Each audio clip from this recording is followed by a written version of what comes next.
todas as coisas, aquele para quem não há segredos, nada pode ser escondido desse Senhor e Deus único e verdadeiro. A ti e para ti nós nos juntamos aqui nesta manhã para prestar um culto de adoração, de honra, de glória, de louvor e de explanar para o Senhor e para todos aqueles que quiserem saber o nosso amor grande pelo Senhor. Aceita-nos como adoradores do Senhor nesta manhã. Abre o nosso entendimento, dá-nos a graça da tua santíssima presença no nosso meio. Aceita-nos, Senhor, apesar das nossas falhas, apesar de sermos pequenos, fala conosco. Fala, Senhor. Abre o nosso entendimento. Inculca, uma palavra difícil, né? Inculca em nós a verdade. Livra-nos da mentira. Abençoa, Senhor, este mês que está começando e não podemos deixar de te agradecer pelo mês que passou, o mês que acabou. Só estamos entrando nesse mês pela tua graça, pela tua compaixão e também pela tua misericórdia.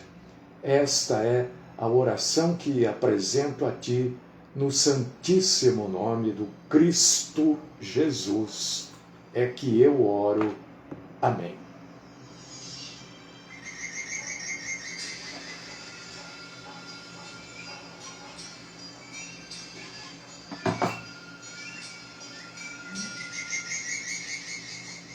Vamos então, irmãos amados e irmãs queridas, abrir a Bíblia no Velho Testamento, no livro do profeta Ezequiel, capítulo 13, versículos do 17 ao 21. Eu creio que a maioria já leu, porque a gente até pediu, né, que quem quisesse mandasse para a gente o que tinha entendido, o que tinha compreendido, o que tinha lido em Ezequiel 13, do 17 ao 21. E nesta passagem, que eu não vou ler agora, só para ganhar tempo, porque a explanação é longa, nesta passagem eu creio que a palavra de Deus está nos advertindo e nos advertindo seriamente de um grande perigo espiritual. Um perigo que, com o passar do tempo, quanto mais a gente se aproxima do dia em que a igreja será retirada da terra, mais agudo vai ficando este perigo. Quanto mais a gente se aproxima do dia em que vai ter início a tribulação, mais esse perigo vai aumentando.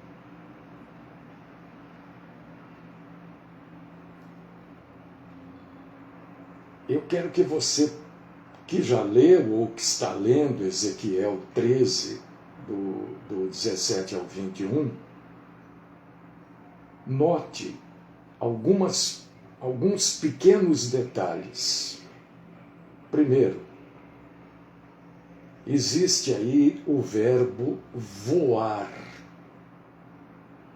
O verbo voar aparece 2 vezes no versículo 20. E um outro termo interessante para a gente entender isso tudo é caçar as almas. O verbo caçar, ele é usado 4 vezes nessa passagem.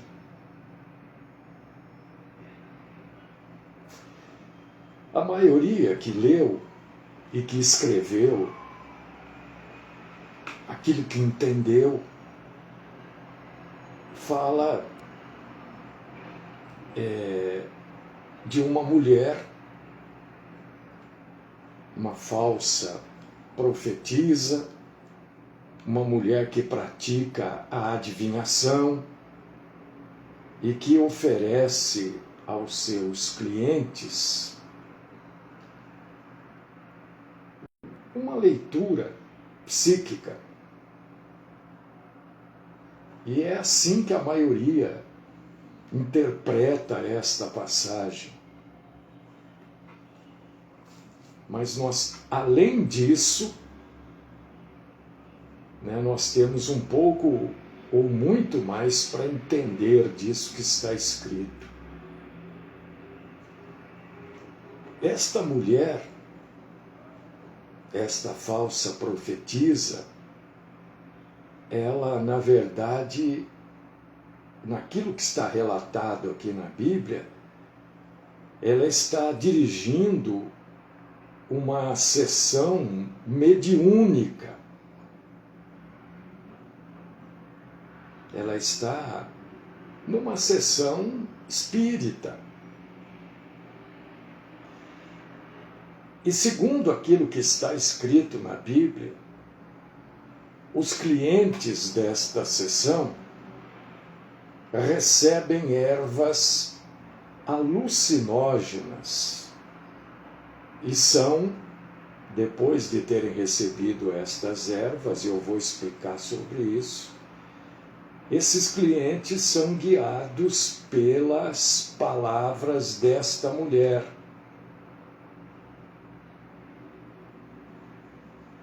O que são substâncias alucinógenas? Eu vou rapidamente explicar aqui, São substâncias que eram comuns no tempo antigo, principalmente pelas sociedades pagãs, e que alterava o estado de consciência das pessoas. Com esse estado de consciência alterado, as pessoas tinham mais facilidade para se comunicar com entidades espirituais. Eu gostaria que você fosse acompanhando aí na sua Bíblia. É claro que isso eram práticas pagãs, especialmente praticadas por aquelas pessoas que cultivavam ervas no tal do Jardim do Adonis e que oferecem incenso para os deuses. Esses deuses, na verdade, são demônios. Essas ervas alucinógenas, elas causavam e causam um encontro mais vívido e intenso com o sobrenatural. Quando as pessoas usam drogas, e hoje isso é muito comum, Existem muitas drogas mais novas, tal. Hoje elas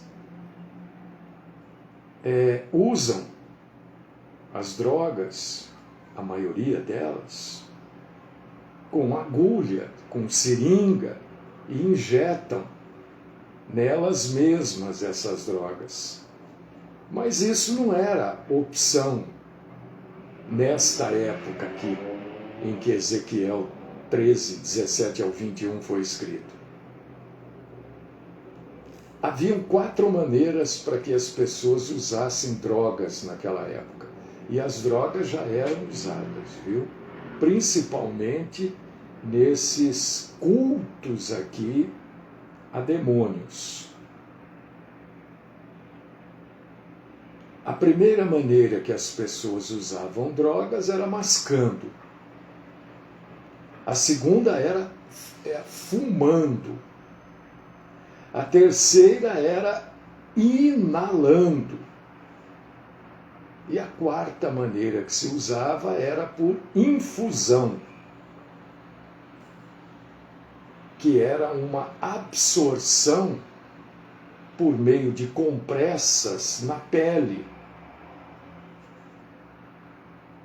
E a passagem de Ezequiel, capítulo 13, do 17 ao 21, me dá um nítido entendimento de que esse último método de infusão era usado aqui.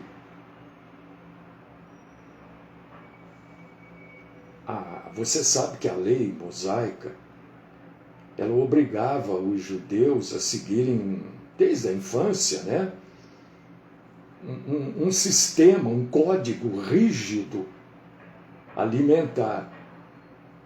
Então, do ponto de vista cultural, nenhum judeu estaria confortável ao tomar, de qualquer maneira, né, tomar uma substância narcótica, ou mascando, ou fumando, qualquer erva estranha.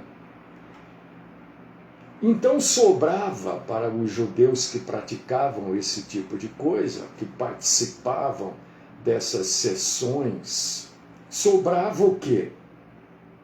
A inalação e a infusão ou absorção através da pele.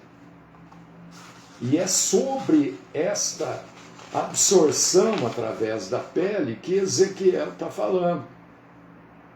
A almofada que você lê aí era muito, mas muito provavelmente um sachêzinho, né? Um pedaço de pano costurado com a erva dentro, ou uma compressa que era colocada nas axilas. Porque as axilas, eu não sei se você sabe, ela tem uma pele, um dos locais do corpo onde a pele é mais macia. E a absorção desta erva alucinógena era mais ativa. Esse ingrediente, ele entrava mais rapidamente na corrente sanguínea, facilitada pelo calor, porque aqui é um lugar quente, a axila é um lugar quente. E a transpiração também ajudava nesta região do corpo. Então agora você está começando a entender a tal da almofadinha nas axilas.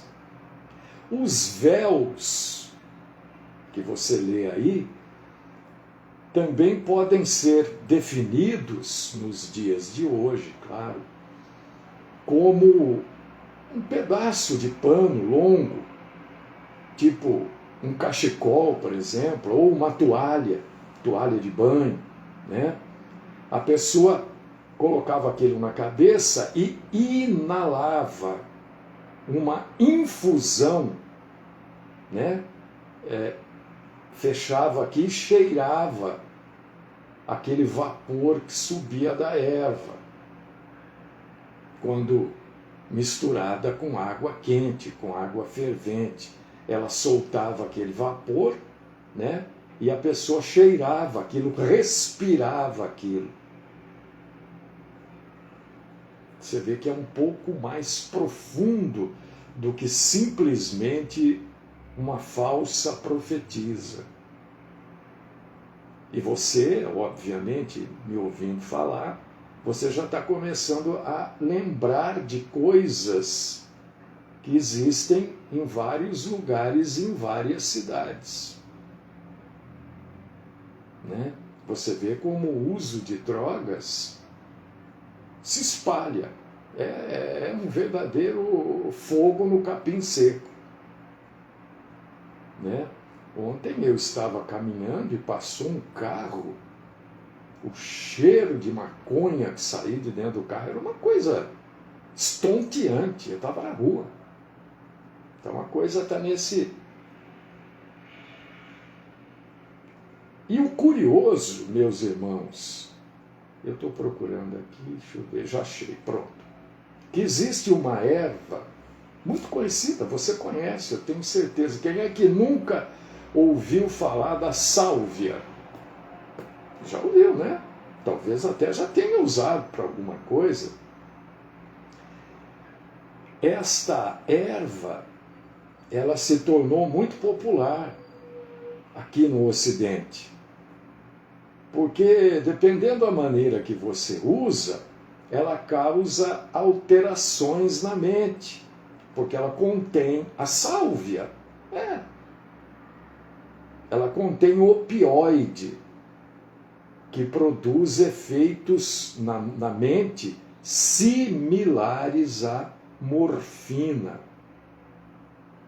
E muita gente, muitos usuários, usam a sálvia em infusão, né? Colocando a folhinha da sálvia, não sei quantas, em água quente, aquilo que sobe, a pessoa respira aquilo e acaba tendo a sua viagem aí. E eu quero que você saiba que toda bruxaria, tudo aquilo que é ligado ao demonismo, usa de alguma forma droga.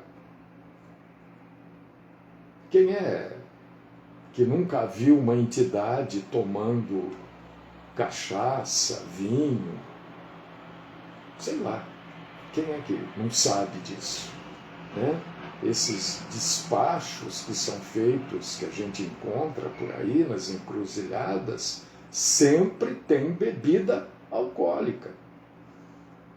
Porque as drogas são consideradas essenciais na bruxaria, porque altera o estado mental da pessoa e abre a vítima para entidades espirituais e facilita a comunicação com o sobrenatural. Os xamãs usam ervas aromáticas, ervas de uma maneira geral, há milhares de anos.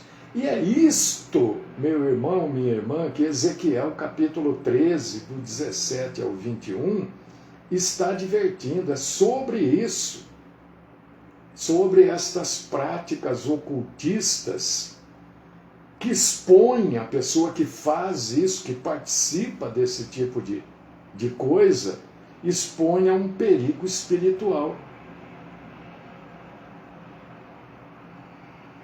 Por causa disso que você lê aí o termo caçando almas.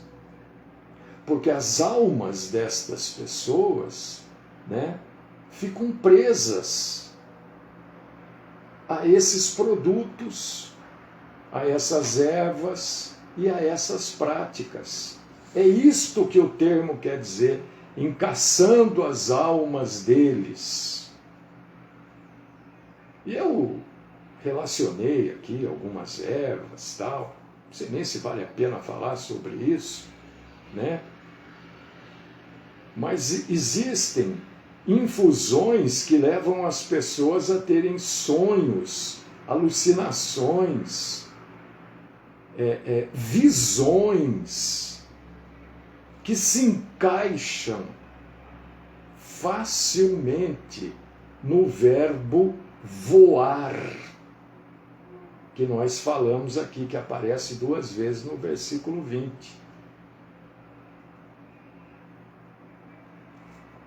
Outras ervas, elas distorcem a realidade. Outras produzem alteração nas cores que se vê, no som de músicas. E produzem a sensação, a alucinação da pessoa estar voando. Então, quando Ezequiel se refere a toda estatura, no versículo 18, ele está dizendo que esses efeitos destas ervas serão sentidos por qualquer um que seja tolo o suficiente para se envolver com esse tipo de atividade ocultista. Você não vai encontrar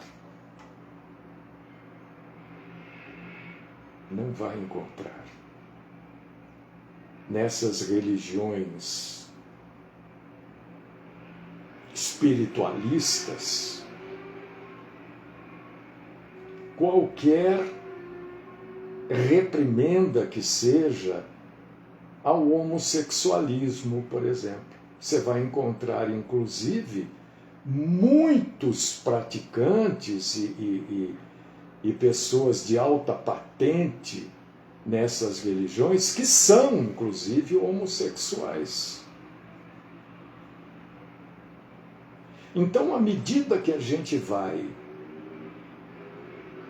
mais para o fim dos tempos, o maligno, ele vai atraindo mais e mais pessoas para situações ou práticas que façam ingerir substâncias que alteram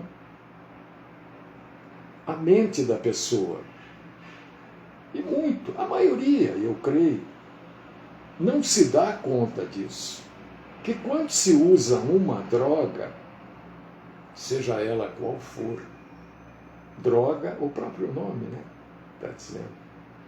Qualquer droga que se use, você está abrindo a sua mente para atuações, ações e a presença demoníaca.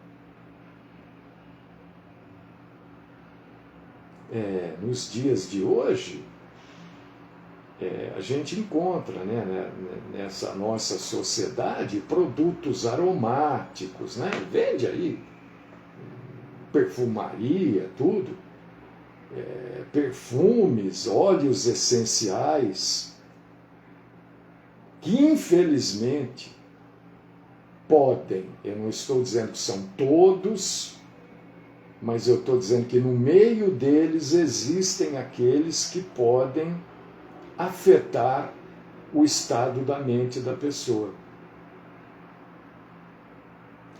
E você, minha irmã, você, mulher, é o alvo mais provável para isto do que os homens.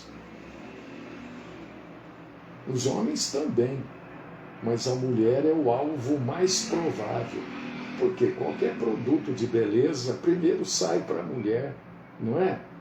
Um perfume, uma coisa, sempre a mulher tem mais variedade, tá?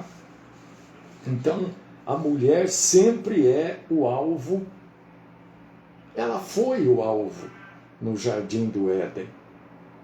O alvo de Satanás não foi Adão, foi Eva, e continua sendo até hoje, não mudou, porque essa tática funciona. A tática de agradar as mulheres para que as mulheres agradem os homens e através deste caminho se conseguir aquilo que quer, né? Então o maligno, e é disso que está falando Ezequiel 13, do 17 ao 21, ele usa as drogas de alteração da mente de alteração da condição de raciocínio lógico da pessoa há milhares de anos. E com isso ele faz o quê? Ele enfraquece e controla a humanidade. Com esta tática. Você vê aí como o uso de drogas de todo tipo, né, que a gente já nem sabe mais, é tanto tipo de droga que existe, né? As cracolândias existem em todo lugar, não uma só, mas vários lugares onde se consome. Agora a rua, a via pública, né, virou também um lugar de consumo de drogas. E droga é, de alguma forma, considerada essencial para quem pratica o ocultismo. Por quê? Porque é um portal para uma dimensão superior. Eles acham que é, né? E essa dimensão superior é uma atuação demoníaca. A palavra de Deus, a Bíblia, adverte em muitos lugares, né, o uso da farmaqueia. Farmaqueia é uma palavra grega, da onde se originou a palavra farmácia, drogaria. E a Bíblia adverte contra esse tipo de coisa. Porque no final dos tempos, no nosso tempo, isso está se tornando algo comum. Hoje é comum as pessoas usarem maconha, por exemplo. Ah, não tem problema. Como não tem problema? Por que as pessoas usam? Qual o motivo de alguém usar maconha? À toa? Só para ficar com o pulmão cheio de fumaça? É claro que não. É óbvio que não, porque alguma coisa ela causa. Como diz aqui o nosso querido Edgar, né? Uma sensação de liberdade, uma sensação disso, de alegria, daquilo outro. Alguma coisa ela traz de diferente. E a gente precisa passar a entender a palavra de Deus muito além, não além do que está escrito, mas além do que a gente entende. Porque na maioria das vezes a gente lê e fica ali. Eu sempre falo isso, na superfície. Mas a palavra de Deus nos alerta. Quando a gente aprofunda um pouco mais, quando a gente vai buscar um pouco mais, a gente vê alertas e alertas que servem para os dias de hoje. Parece que foi escrito ontem para a gente ler hoje. E a gente precisa lutar, mas lutar muito, para que qualquer servo de Deus não use esse tipo de coisa. Porque os servos do anticristo vão usar de todos os meios possíveis e imagináveis para que estas substâncias, disfarçadas muitas vezes, adentrem ao nosso corpo e atinjam a nossa mente. A mente das pessoas que a gente conhece,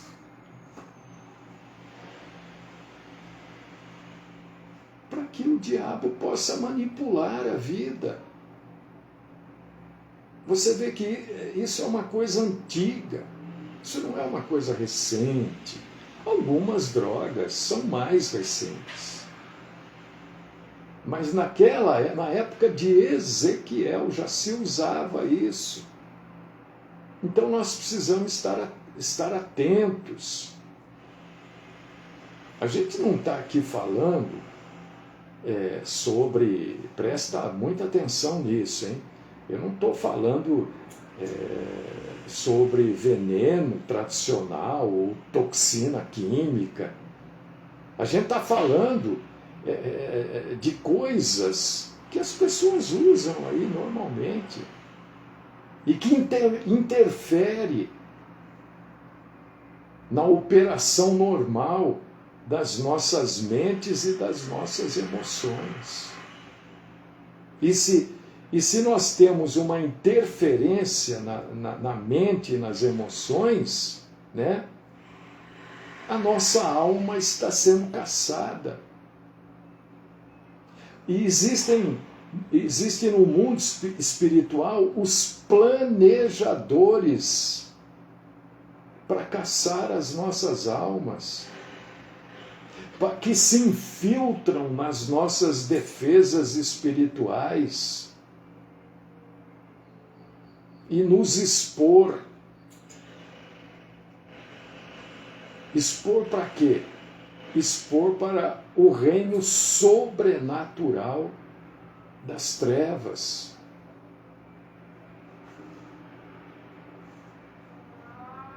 Às vezes eu uso o termo drogados espirituais, né? São as pessoas que continuam. Eu todo dia recebo esses vídeos de pessoas que dizem que estão cultuando a Deus, mas não tem como aquilo ser um culto a Deus.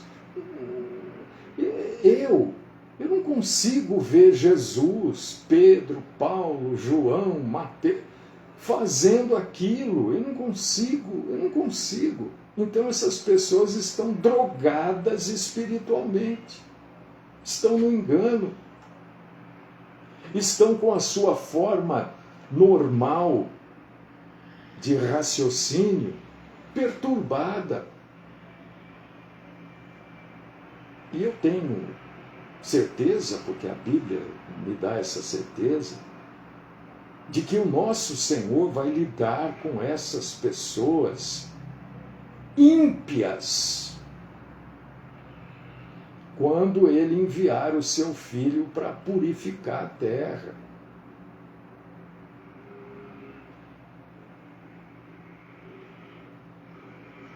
O arrebatamento é uma maneira de purificação da terra. A tribulação, a grande tribulação, é uma outra maneira de purificação da terra. A batalha do Armagedon, no final da grande tribulação, é uma outra... E você está me entendendo? Porque a terra será purificada. E todos estes que participam, de uma maneira ou de outra, deste programa pavoroso de corrupção e de enganação, vão se entender com o Senhor. Isso não é ameaça. Você está ameaçando? Não estou ameaçando ninguém, meu Deus. Nós precisamos estar atentos, porque nós vivemos na época da mentira, na época do engano. Esta é a nossa época, é da mentira e do engano, da omissão da verdade. Às vezes a pessoa não mente, mas ela também não fala a verdade.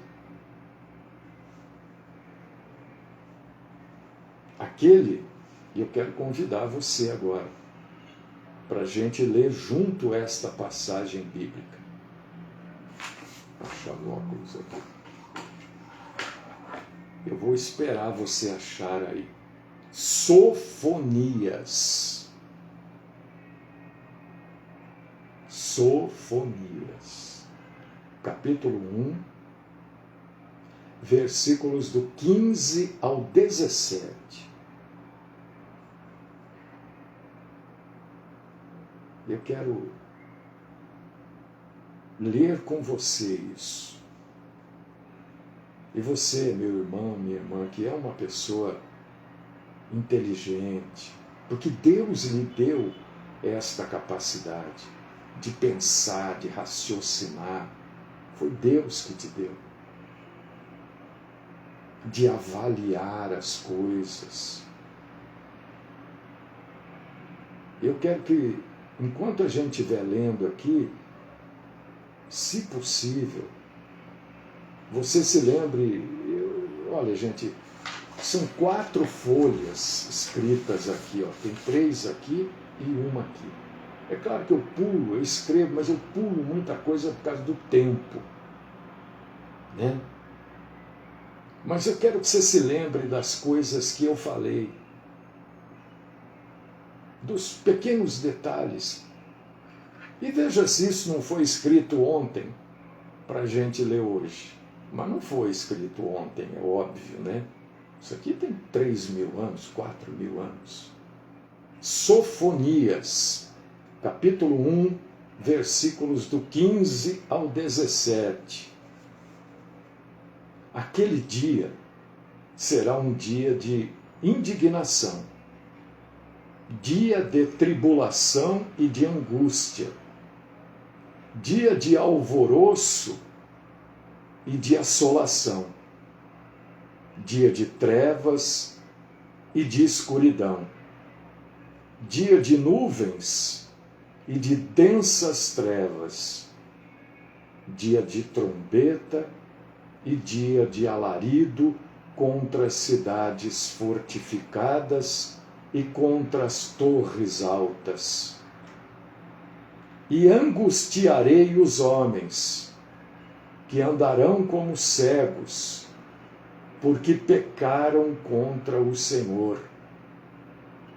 E o seu sangue derramarei como pó.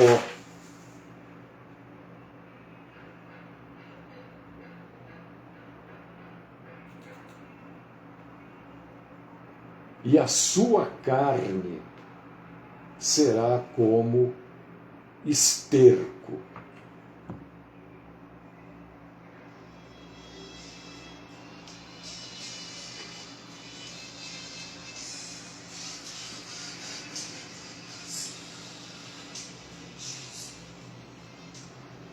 Nosso Senhor, meu Deus, meu Senhor, meu Pai, Todo-Poderoso e Eterno, nosso coração está palpitando, Senhor, um pouco mais forte, por tudo que a gente pôde entender nesta manhã de segunda-feira, no segundo dia desse mês de setembro, desse ano de 2024.